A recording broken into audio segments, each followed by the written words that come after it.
welcome back to Online Collective. Hopefully you're joining with us on Monday evening, but if you're not, we're really glad to have you join with us as well throughout the week and catch up with us. So we're finishing off a little section that we've been doing about becoming like Jesus, and this is the section where we're trying to learn like Jesus learns as well. So one of the things we've been doing over the last few weeks is learning about refugees and asylum seekers. We're going to talk a bit about that again later on, but have a little tell us in the chat what you've been up to, learning, reading, what surprised you. Absolutely. How's your week been, Mark? I've had a bit of a difficult week this week. I've been in quite a lot of pain. Bit of a long story, but in 2002 I had a bit of a nasty fall and really injured my ankle quite badly. I had loads of operations to get that sorted, but it's left me with this permanent nerve damage.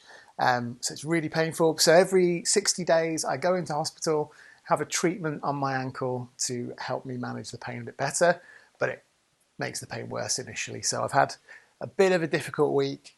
So if nothing else, stick around tonight, because in this level of pain, I could say anything. So stick around, see what happens. You never know what will happen. Yeah, we've shared that today because it's really important that you start to feel like you're getting to know us and we live real lives. This isn't just some polished production. But we're in the garage, for a start. That's the honest thing. Yeah, so it's important to know who we are, what we're doing, and also because in Mark's level of pain this week, we're not quite as prepared for this session as we would like to be. And ironically, it's all about learning and leaning on the Holy Spirit. And so that's what we've got to do throughout this session today, is just really rely on the Holy Spirit. So we're going to read the Bible passage now and learn a little bit more.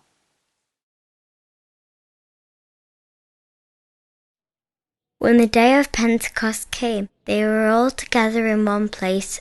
Suddenly a sound like the blowing of a violent wind came from heaven and filled the whole house where they were sitting.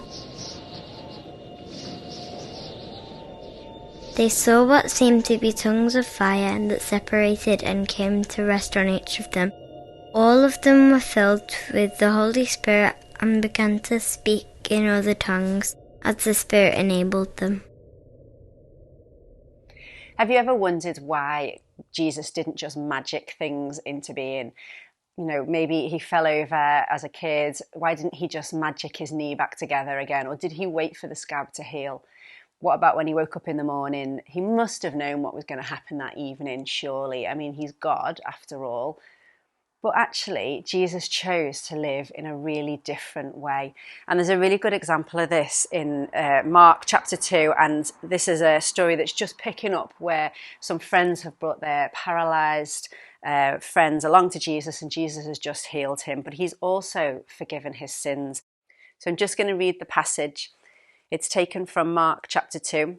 It starts at verse 6, and it says, "Now some teachers of the law were sitting there thinking to themselves, 'Why does this fellow talk like that? He's blaspheming. Who can forgive sins but God alone?' Immediately, Jesus knew in his spirit that this was what they were thinking in their hearts, and he said to them, 'Why are you thinking these things?'" Now, God can hear what those thoughts are, but Jesus, even though he's God, chose not to hear those things. Jesus, instead, knew those things in his spirit, and then he challenged them. And that is a really good example of Jesus choosing to be human. And he is giving us an example of what it's like to live as a human being fully reliant on the Holy Spirit. He limits his own godness in order to show us a perfect example of what it is to rely on the Holy Spirit. So the Holy Spirit can give us things that we have never learned. It can give us words of knowledge. It can give us languages even that we've never learned to speak.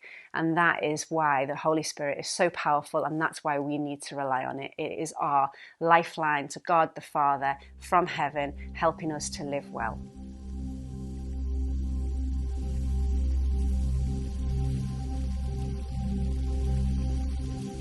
When the Spirit of truth comes, he will show you the way.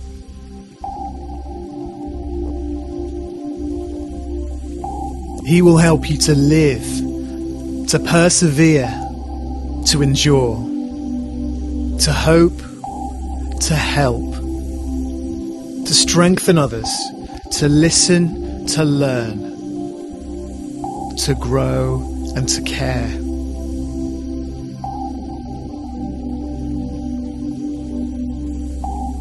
He will take you by the hand and guide you into all the truth there is. And he will honor the Son of Man and deliver his truth into your hands and your hearts. Because when the Spirit of truth comes, he will show you the way. When the Spirit of truth comes, he will show you the way. When the Spirit of truth comes, he will show you the way.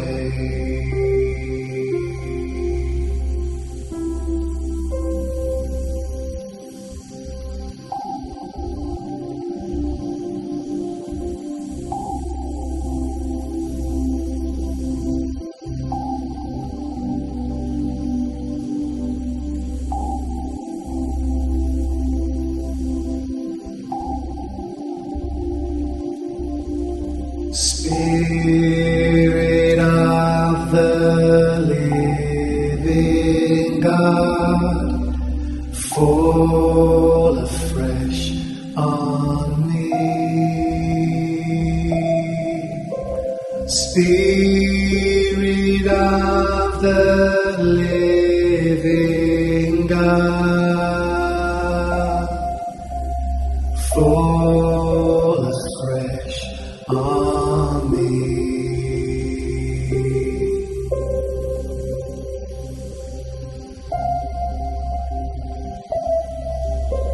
Spirit of the living God, fall afresh on me.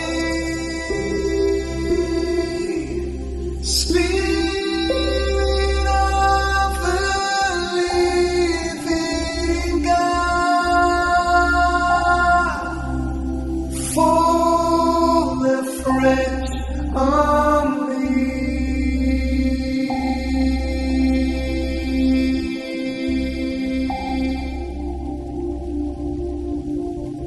When the Spirit of truth comes, he will show you the way.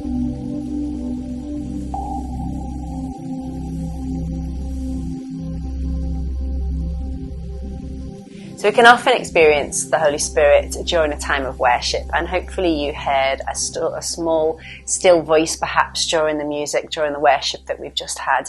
But the Holy Spirit can also help us to learn as well, and everyone learns in a different way. What's your way of learning, Mark? Well, when I did my GCSEs, I listened to a different album for each subject that I was taking an exam for. So if I was in the exam and I was struggling to answer some of the questions, I'd like hum the tune in my head, and then I would make some connection to what I'd been studying.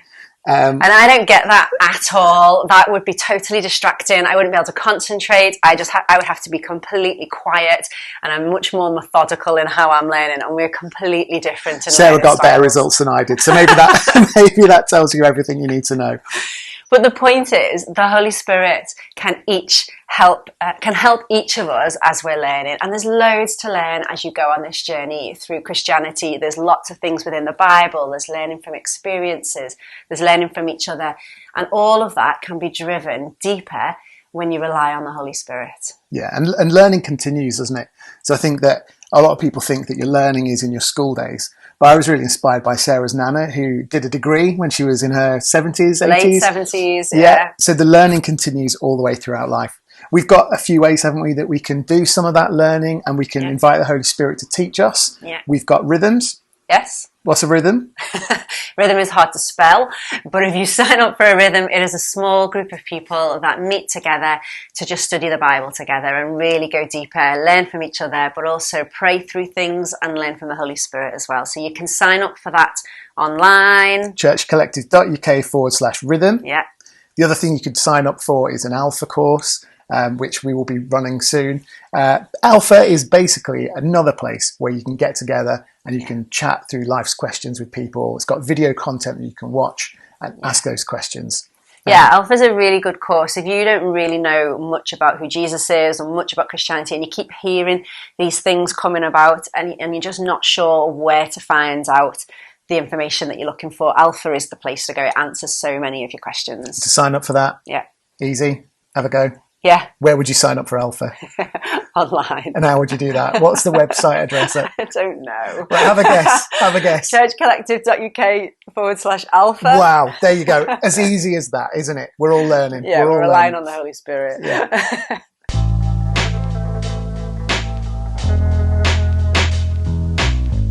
This is the third week where we've talked about asylum seekers and refugees. And over the past few weeks, as we have been trying to become a little bit more like Jesus, we've challenged you to look at statistics and to learn a bit more and to think about how you can be a light in the darkness.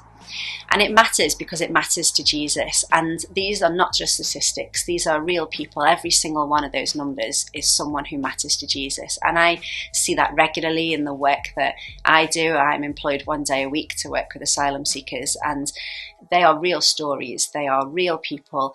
Their experiences matter. And so if you can think of ways that you think that you can bring a light in the darkness, go for it. I challenge you to get on and do it. And if you're not sure where to get started, always speak to a local organisation or a local charity. If you're really not sure and you don't know where to go, perhaps just drop us an email as well, and we would love to try and help. But keep thinking, keep challenging misconceptions, and keep trying to be that light in the darkness for this group.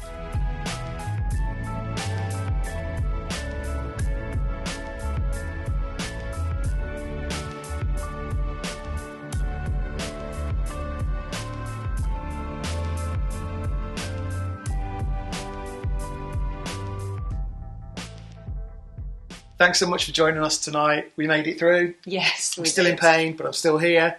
So don't forget, sign up for a rhythm and sign up for an Alpha course as well. Yeah, and stick around. The chat will stay open now. We're going to stay and watch The Chosen. It is the last episode in season 1. We've really enjoyed watching it. So if you haven't joined us already for The Chosen, join us for the last one. You might as well, and just see what it's all about. You can always catch up on the other ones another time. Absolutely. See you at 9 o'clock. Bye.